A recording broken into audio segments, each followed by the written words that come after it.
Merci, Monsieur le Président.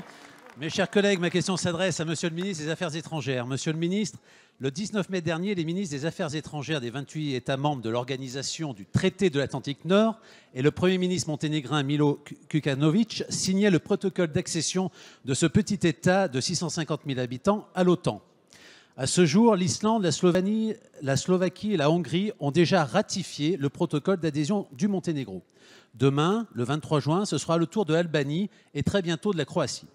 En tant que président du groupe d'amitié France-Monténégro à l'Assemblée nationale, je souhaite rappeler que le Monténégro a fait le choix de l'Europe dès son indépendance. Il a adopté l'euro dès sa création, année où il s'est également porté candidat à l'entrée dans l'Union européenne, avec laquelle les négociations de son adhésion ont finalement débuté en 2012. Son parcours remarquable bénéficie d'un engagement résolu de la part de la classe politique monténégrine et en fait le bon élève d'une région où persistent les tensions. Sa candidature à l'OTAN s'inscrit avec la même détermination.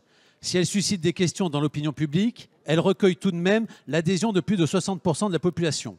Au niveau militaire, l'armée monténégrine présente un bon degré d'interopérabilité en dépit de sa modestie et le pays a démontré son intérêt pour les missions de paix pilotées par l'Union européenne au Mali, en République centrafricaine et a également participé aux opérations en Afghanistan. Le gouvernement monténégrin pensait que le protocole d'adhésion pouvait être signé dès le printemps avant d'être ratifié par les parlements nationaux. Cette ratification permettrait au Monténégro, qui aligne déjà sa politique étrangère sur celle de l'Europe, d'avoir la garantie de sa sécurité tout en renforçant celle des pays de la côte adriatique.